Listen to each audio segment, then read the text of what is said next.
नमस्कार। मातृशक्ति और पितृशक्ति आज इस तनावपूर्ण अवस्था में जो ये दौर चल रहा है बहुत ही डरावना और भयावह है या बनाया भी जा रहा है कुछ।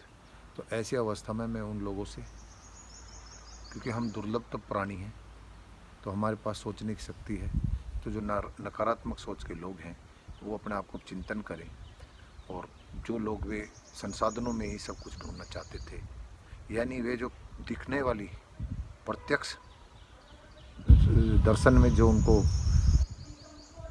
आनंद आता है, यानी वे शारीरिक और संसाधन आदि के बल को सर्वश्रेष्ठ मानते हैं, तो वे अब उनके लिए भी ये पुनर्वलोकन का समय है कि अपना अध्ययन करें कि शारीरिक बल के साथ आत्मिक बल भी बहुत ज़रूरी है। अगर आपके पास आत्मिक बल नहीं है तो आपके पास सब कुछ होते हुए कुछ नहीं है। ऐसा अक्सर देखने को मिलता है। मैं दुर्घटनाओं से थोड़ा सा एक दो हवाला दूंगा कि ऐसी विपरीत परिस्थितियों में भी, क्योंकि समय कोई स्थायी नहीं होता, बीमारी भी कोई स्थायी नहीं होती है, या हो भी तो उससे लड़ने की क्षमता बढ़ जाती है अगर हमारे अंदर आत्मिक बल हो। तो कई लोग ऐसे हैं जो आर्थिक और शारीरिक रूप से भी कमज़ोर हैं, सामाजिक हैसियत से भी कमज़ोर हैं, लेकिन उन्हें अदम्य साहस से यानी आत्मबल से बहुत कीर्तिमान स्थापित किए हैं। प्रेरक जीवन बना है कि दूसरे को भी प्रेरणा दें। ऐसे में जो नकारात्मक लोग हैं, जो संसाधनों के पद प्रतिष्ठा के भूख में अक्सर देखने को मिलता, मेरा खुद का चिंतन है कि ऐसा व्यक्ति आत्मबली नहीं होता है। वो दर्शन जगत के संसाधन जुटा करके इम्प्रेस करता है।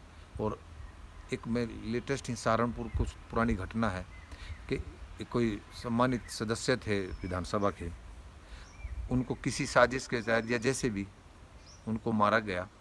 वो जांच अभी तक भी रहस्यमय है कि 11 दरवाजे तोड़े उन्होंने, कुछ 11-1200 कॉल की, एसएसपी आवास भी नज़दीक था, लेकिन उनके पास हथियार भी पर्याप्त थे मतलब।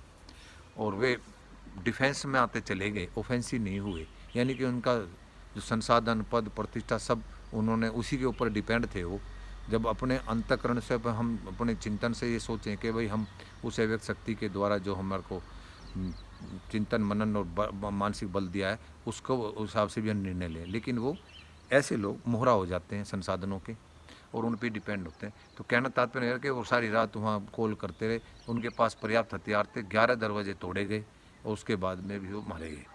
तो यानी बाह्य संसाधनों का, धन पद प्रतिष्ठा का तो बोला बाला था, यानी कि शारीरिक और दर्शन जगत का तो उनका रुतबा था, लेकिन अंदर से वो खोखले थे। ऐसा ये दर्शन हुआ। और वो 11 दरवाजे तोड़ने के बाद इसी का मैं एक और है, मुजफ्फरनगर में एक नामी डॉक्टर, उनकी फार्मेसी भी है, उनके बेटे भी हैं, उनके पास रिवॉल्वर का लाइसेंस था। उनके घर डकैती डाली, बदमाश आए, तो जब घर से सब भागने लगे तो उन्होंने अपना रिवॉल्वर निकाल के यहाँ जंगा में दबा लिया और वो दीवार से कूदे। जब दीवार से कूदे तो गिर चल के हल्का चल, अपने आप ही अपनी जंगा में गोली लगवा ली।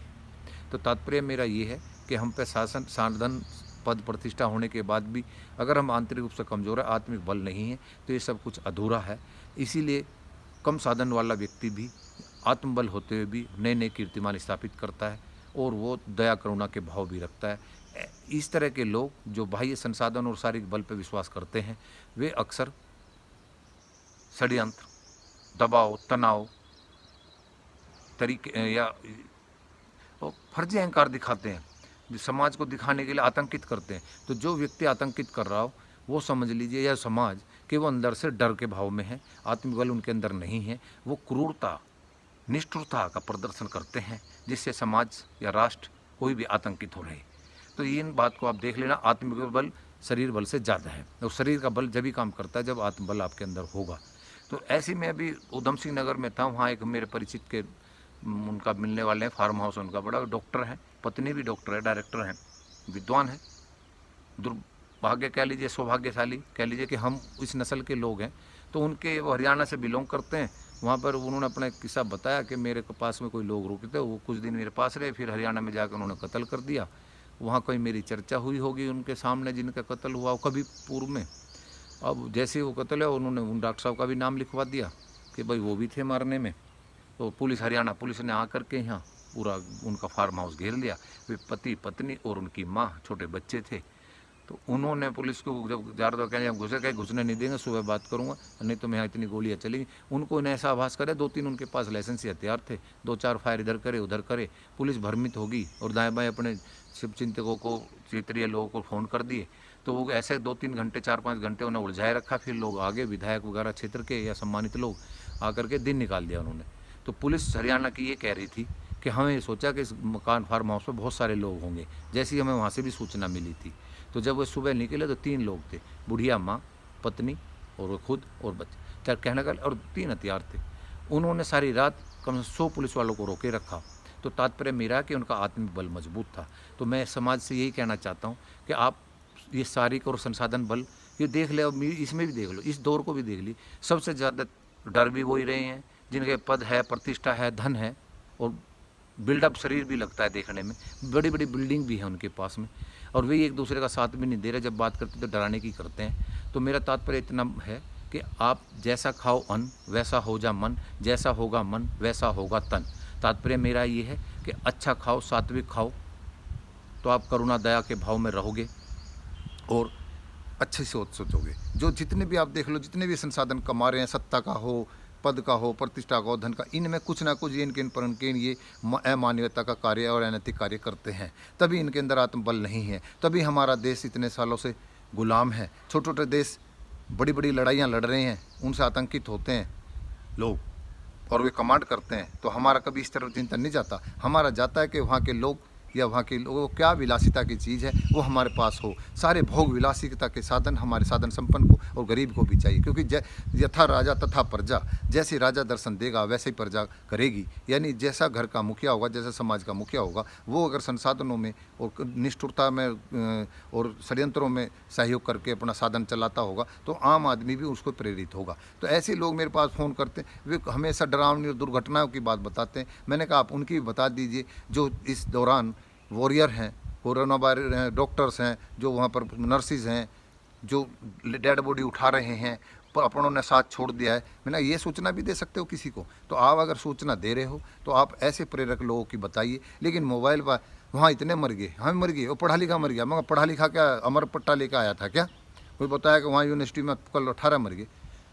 तो पढ़े लिखे तो इसलिए मरने नहीं चाहिए थे। अरे भैया पूर्व से निश्चित है जैसे जैसे होना है, जिसको कब जाना कब मरना, कितनी उसको संपत्ति मिलनी, कितना उसका भाग्य बढ़ना, कितना उसको शिक्षा मिलनी, कितना उसका आयु है, कितनी उसकी मृत्यु कब होनी है, ये सब निश्चित है। हमें तो केवल इसको अगर संभालना है तो वो आत्मबल से और अच्छा और दया करुणा के भाव से हम अपने आप को चला सकते हैं। मेरा तात्पर्य इतना मात्र है कि इसको समझ करके आप उन प्रेरक लोगों का चिंतन करिए, अच्छी पुस्तक पढ़िए, ऐसे लोगों को नेगलेक्ट करिए। और उन्हें भी मैं अगर बात सुन लें मेरी तो आप चिंतन, क्योंकि आप सोचने वाले प्राणी हैं मनुष्य, तो आप अपने आप को अब इस समय मोड़ लीजिए। ये दौर ये भी दिखा रहा है कि जो व्यक्ति नकारात्मक है वो सबसे ज़्यादा डर रहा है, वो संसाधनों के द्वारा सुरक्षित होना चाहता है, हो नहीं रहा है। ये भी बताया जा रहा है कि जवान लड़के सबसे ज़्यादा मर रहे हैं। तो तात्पर्य है कि वे नाम के जवान हैं, उनके अंदर आत्मबल नहीं है। उस आत्मबल की वजह से नहीं होने की वजह से उनका सारा बल बेकार है। जैसे अर्जुन पे सारी विद्याएं थी, लेकिन वो जब दिखाई दिया सामने मोह माया में पड़ गया कि मेरे अपने हैं, तो सारे उसकी विद्या और सारा शरीर शिथिल हो गया। तब उसको मनोविज्ञान रूप से बढ़ाया गया। ऐसे ही मेरा कहना है कि हम मनोवैज्ञानिक रूप से एक दूसरे को मदद करें और मजबूत करें। नमस्कार।